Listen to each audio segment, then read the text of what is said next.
By the time the hearing room lights dimmed that Thursday afternoon, Tim Scott would regret every word he'd said in the first 30 seconds. One phrase would haunt him forever, replayed in clips that would define his political obituary. What made him say it? You're going to want to hear this. Tim Scott entered the Senate Oversight Committee hearing on federal contracting accountability with the easy confidence of a man who believed the room already belonged to him. His staff had briefed him that morning over coffee and pastries in his Capitol Hill office. The witness list showed Jasmine Crockett scheduled to testify. Scott's chief of staff had smirked. A freshman representative from Texas, they'd said. Civil rights attorney background. No real legislative accomplishments yet. This would be easy. Scott would position himself as the reasonable conservative voice, the one who could speak hard truths without losing his composure. The camera angles had been discussed. His opening statement had been polished for maximum clip potential on friendly networks. This was theater, and Tim Scott knew his role. Crockett arrived 17 minutes before the scheduled start time. She wore a navy suit with a simple gold necklace carrying a leather portfolio that looked worn from use rather than purchased for appearances. She spoke quietly with her aide near the witness table, reviewing notes that had been color-coded with small adhesive tabs marking specific sections. A photographer for one of the wire services captured her in that moment, pen in hand, entirely focused on the document in front of her. That photograph would later appear in retrospectives with the caption noting what no one in the room understood yet. She had been preparing for this confrontation for 6 weeks.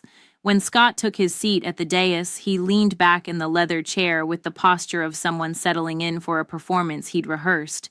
The committee chairman gavelled the session to order. Scott was granted the opening questioning period. He arranged his notes, took a sip of water, and looked directly at Crockett with the expression of a professor about to correct a particularly confident undergraduate.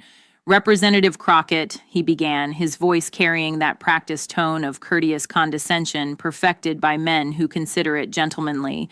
"I've reviewed your prepared testimony, and I have to say I'm somewhat surprised to see someone with your limited experience making such sweeping claims about federal contracting fraud. You've been in Congress, 18 months now?" He paused, allowing the question to hang in the air like an insult disguised as inquiry. "I'm sure you mean well, but these are complex systems that require years of institutional knowledge to truly understand. Perhaps it would be more appropriate for you to observe these hearings before offering testimony that, frankly, reads more like campaign rhetoric than serious policy analysis." The press gallery went still. This was the moment. The dismissal, on camera, public, personal. Crockett's expression did not change. She looked at Scott the way a surgeon looks at an X-ray showing exactly what she expected to find.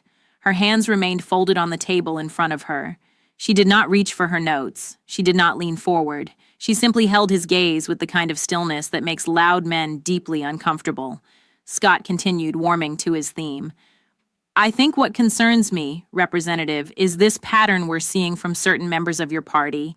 Every federal program becomes a scandal. Every contracting decision becomes corruption. Every disagreement becomes a constitutional crisis." His voice carried the rhythmic confidence of a man who had delivered variations of this speech dozens of times before.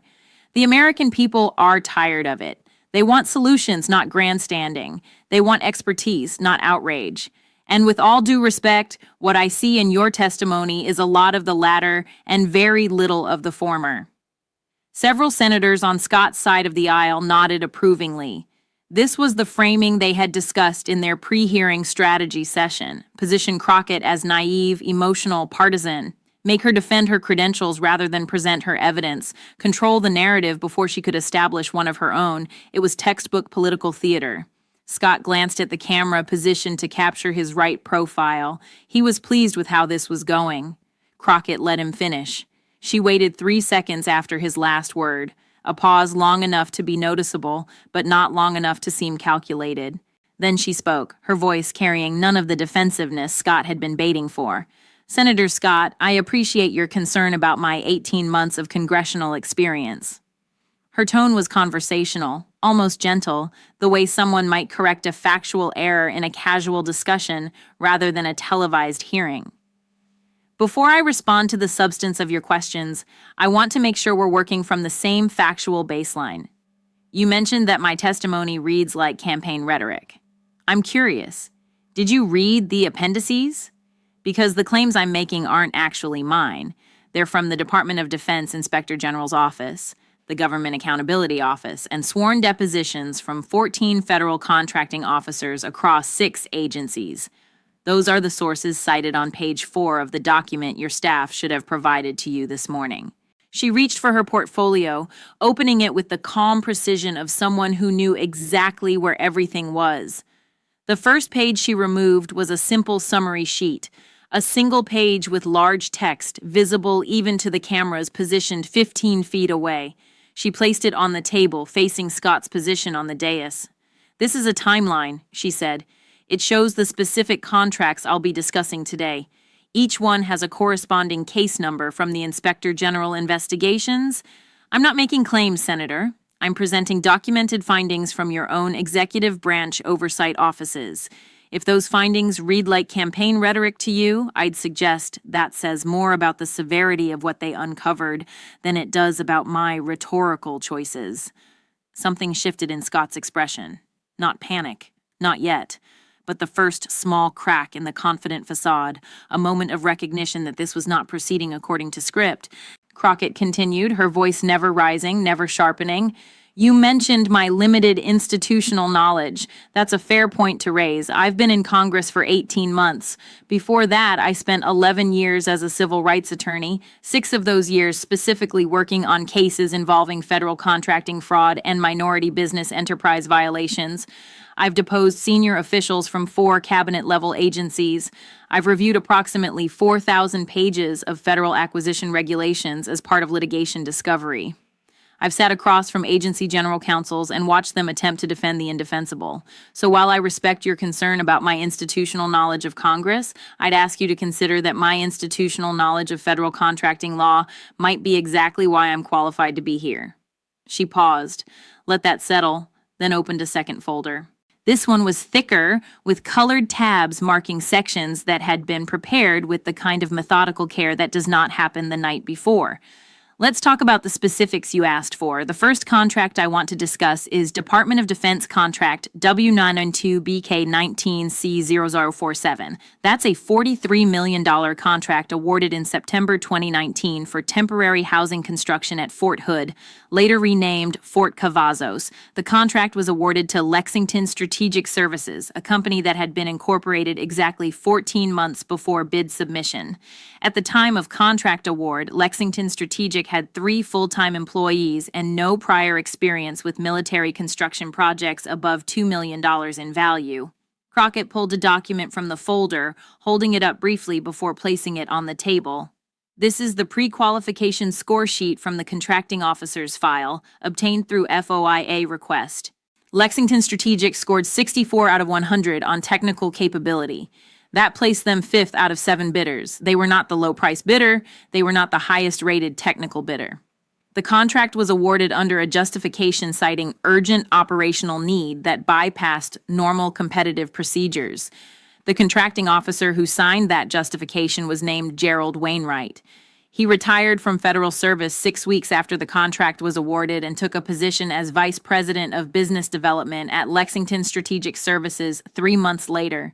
The room had gone completely quiet except for the sound of pens moving across notepads in the press gallery. Scott's chief of staff, seated behind him in the staff row, was typing rapidly on her phone. Crockett did not look at her. She kept her attention on Scott, waiting to see if he would attempt a deflection. Scott tried. "Representative, I'm not familiar with this specific contract, but the idea that a contracting officer's retirement timing proves corruption is exactly the kind of conspiracy thinking that—" Crockett interrupted, her voice still calm, but now carrying an edge of something colder than anger. "Senator, I haven't made any claim about corruption. I'm presenting facts. Gerald Wainwright retired. That's documented. He joined Lexington Strategic. That's documented.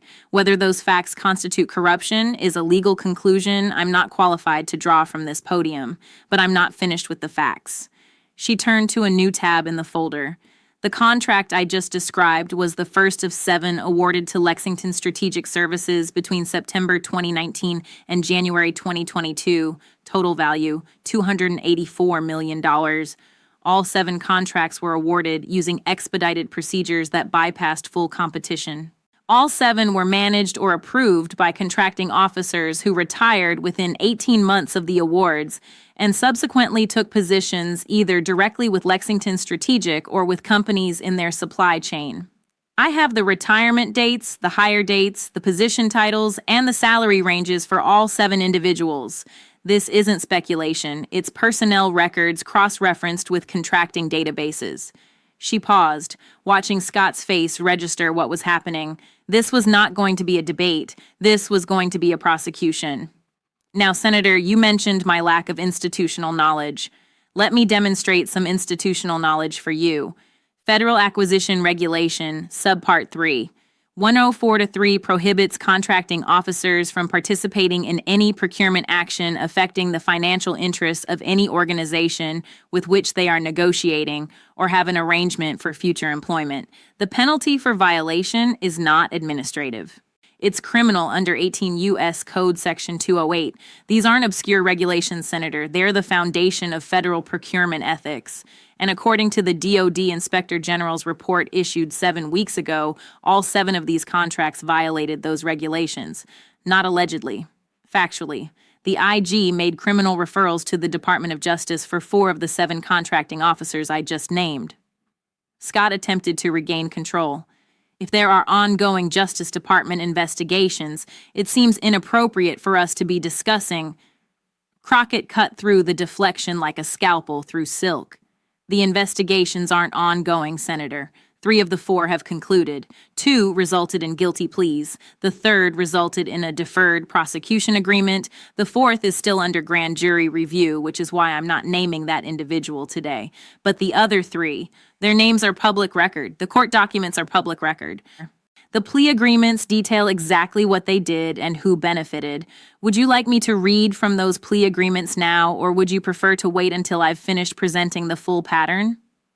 5 seconds of silence. 10, 15. The only sound in the hearing room was the faint mechanical whir of cameras adjusting focus. Scott's hands had moved from their relaxed position on the desk in front of him to gripping the edge of the dais. His jaw was tight. The confident smile from 9 minutes earlier had vanished entirely. Crockett opened a 3rd folder, this one marked with red tabs. Her voice remained steady, almost gentle in its relentlessness. I want to show you what these contracts actually built, Senator. Because this isn't just about contracting procedures, it's about what happens when those procedures fail. She removed a photograph, placing it face up on the table. This is Temporary Housing Unit 14C at Fort Cavazos, built under the first Lexington strategic contract I mentioned. This photograph was taken by a base inspector in April 2021, 14 months after the facility was certified as complete. That dark staining you see on the exterior walls is black mold. The unit was built with improper vapor barriers. The HVAC systems were undersized for Texas heat and humidity. Within 6 months of occupancy, every unit in this building complex showed mold growth. 73 soldiers and their family members were relocated. 12 required medical treatment for respiratory issues. 2 children were hospitalized. She placed a 2nd photograph next to the first. This is the electrical panel from Unit 14C. The wiring was not up to code. The inspector's report notes multiple fire code violations that should have been caught during the required phase inspections. Those inspections were signed off as complete by a quality assurance representative employed by Lexington Strategic Services. The Army's review found that 18 of the required 32 inspections were never actually performed. The signatures on the inspection reports belong to quality assurance staff who weren't even on site during the dates listed on the forms. That's not a contracting dispute, Senator. That's fraud. Scott tried again, his voice carrying a slight tremor that had not been there before. I'm sure these are concerning allegations, but without knowing the context of the contractor's response, I have their response, Crockett said quietly. She pulled another document from the folder. This is Lexington Strategic's response to the Army's demand for corrective action. It was submitted by their General Counsel in July 2021. The response argues that the mold was caused by occupant behavior, not construction defects. It argues that the electrical code violations were interpretive differences, not safety hazards. It argues that the inspection documentation issues were clerical errors, not material misrepresentation. And then, 3 paragraphs from the end, it argues that the Army should not pursue financial remedies because doing so would jeopardize Lexington Strategic's ability to fulfill their existing contracts on 4 other military installations. She looked directly at Scott. They threatened the Army, Senator. They said if you make us fix what we broke, we won't be able to finish the other projects you've already paid us for, and it worked.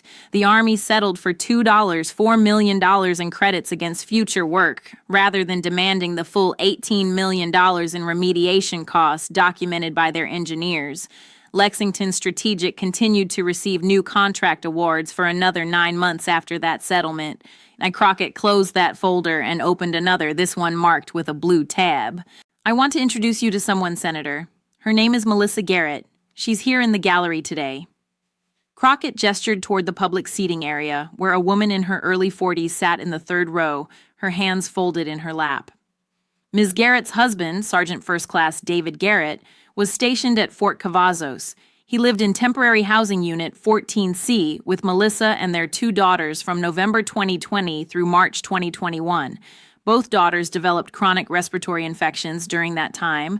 Their youngest, who was 4 years old, was hospitalized twice for asthma complications that began after they moved into that unit. She'd never had asthma before. The medical records show a direct timeline correlation between their occupancy of that mold-contaminated unit and the onset of her respiratory illness. Melissa Garrett's face was composed, but tears moved slowly down her cheeks. She did not wipe them away. The cameras found her, held on her for several seconds, then cut back to Crockett. Sergeant Garrett was killed in action in Syria in August 2021. Crockett continued, her voice quieter now, carrying a weight that silenced even the note-taking in the press gallery. Melissa is raising their daughters alone. One of those daughters still requires daily respiratory medication because of the damage done to her lungs during the months they lived in substandard housing that never should have passed inspection, housing built by a contractor who had no business receiving that contract in the first place, housing inspected by quality assurance staff who falsified their reports, housing that made the Army billions of dollars in the form of completed facility metrics while making a connected contractor wealthy and leaving a Gold Star family with permanent medical consequences. The silence that followed was absolute. 23 seconds. Someone in the press gallery coughed, the sound sharp and intrusive in the stillness.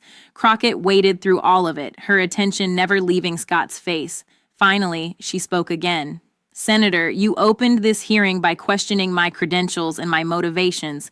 You suggested I was grandstanding. You implied I didn't understand the complexity of federal contracting systems. So let me ask you a direct question, and I'd appreciate a direct answer. She leaned forward slightly, just enough to shift the dynamic without appearing aggressive. You've been in the Senate for 12 years. You've served on this committee for 7 of those 12 years. You voted to confirm 3 secretaries of defense and 2 secretaries of the Army during your tenure. The Inspector General reports documenting the pattern I've just described were published over the past 14 months. 2 of those reports were briefed to this committee in closed session. You were present for both briefings according to the attendance records. My question is simple. What did you do when you learned about this? What action did you take when you learned that contractors with no qualifications were receiving hundreds of millions in taxpayer money, that military families were being housed in facilities that made their children sick, that contracting officers were taking jobs with the companies they just awarded contracts to in violation of federal law? What did you do, Senator? The color had drained from Scott's face. His hands, still gripping the edge of the dais, were white at the knuckles. His mouth opened, closed, opened again. No words came. His chief of staff was now standing in the staff row behind him, whispering urgently to another aide. The cameras captured all of it. 10 seconds. 15. 23. I would need to review the specific IG reports you're referencing. Scott finally managed, his voice stripped of all the confidence and condescension that had opened the hearing 37 minutes earlier. I don't recall. I'm not prepared to discuss closed session briefings in this setting. Crockett's expression did not change. Senator, I'm not asking you to discuss classified information. I'm asking what you did when you learned that federal contractors were defrauding the military and harming military families. Did you call for hearings? Did you demand accountability?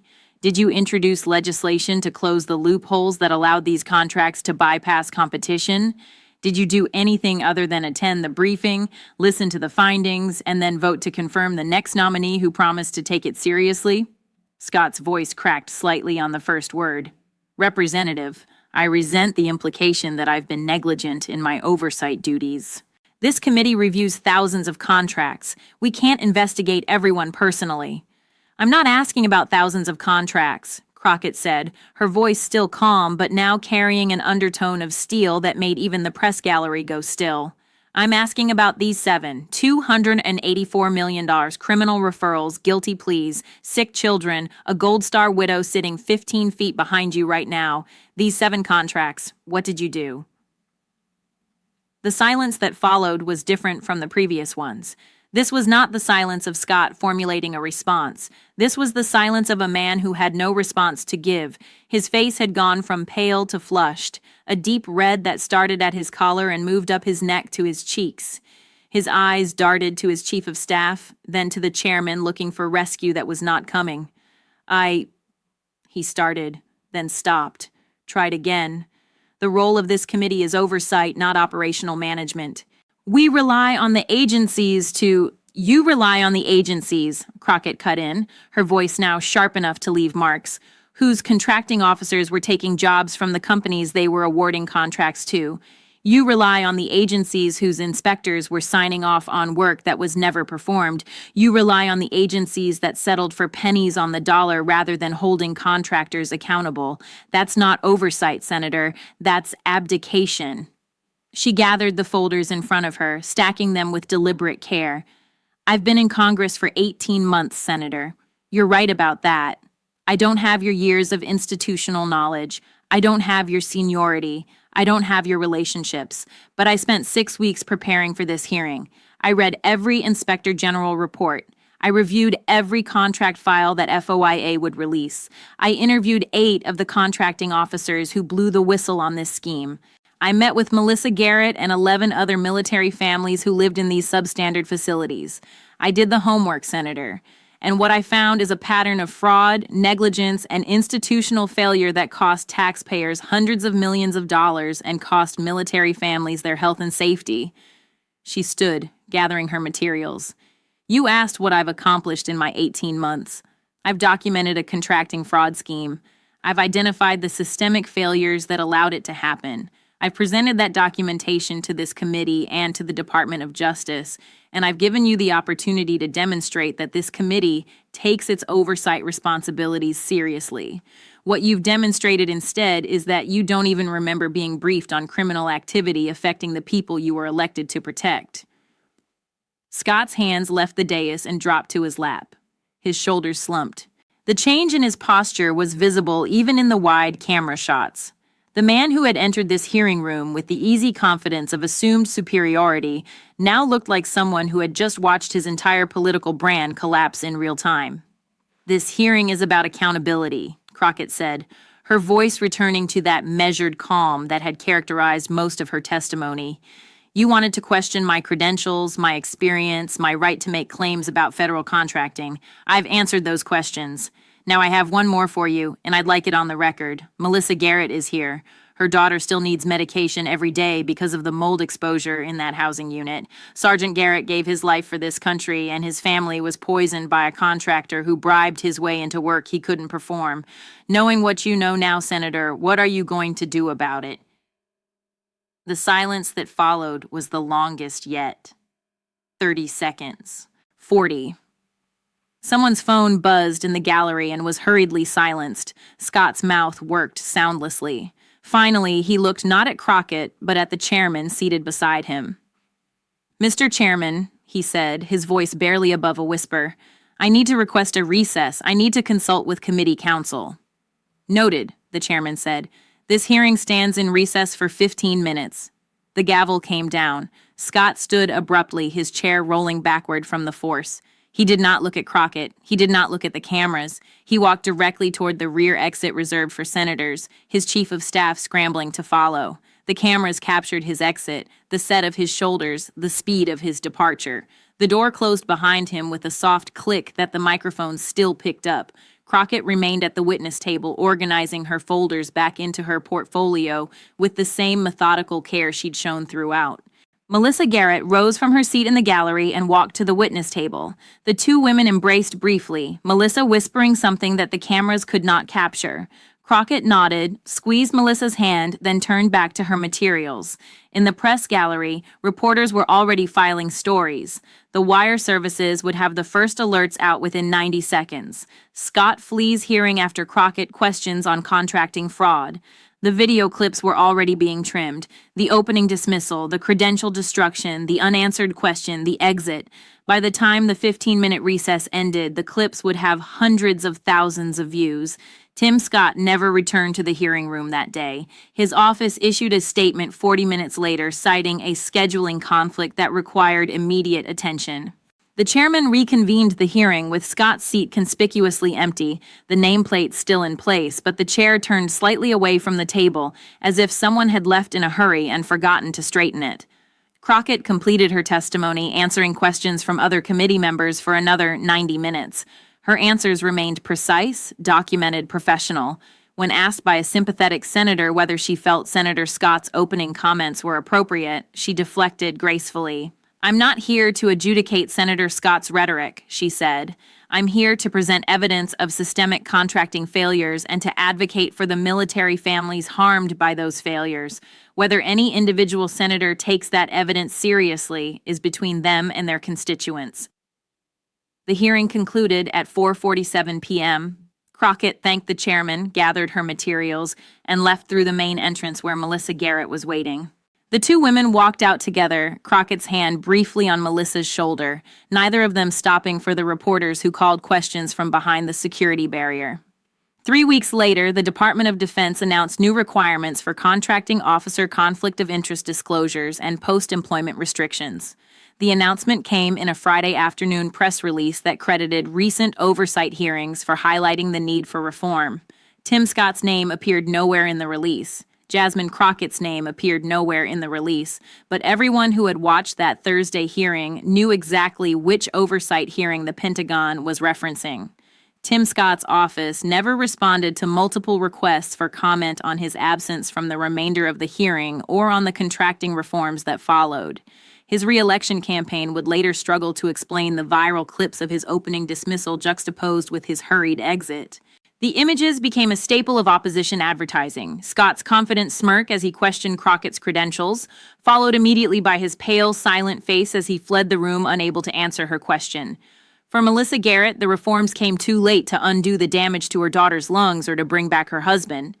But she told a reporter 6 weeks after the hearing that watching Senator Scott's face as he realized he had no answer, watching him lose his composure and retreat, had given her something she hadn't expected, the confirmation that she and the other families had not been forgotten, that someone with power had bothered to do the homework, had bothered to care, that someone was the freshman representative with 18 months of experience whom Tim Scott had dismissed in the first 30 seconds, the woman who had been preparing for that exact dismissal for 6 weeks.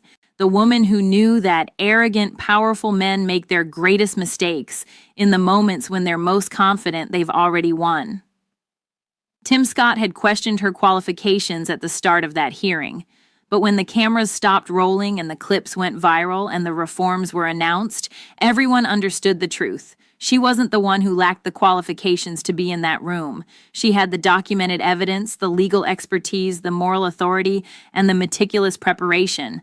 Tim Scott had only his assumptions and his condescension, and when those were tested against 6 weeks of homework and 284 million reasons for accountability, they shattered completely. She had been waiting for exactly that dismissal, and she had been ready.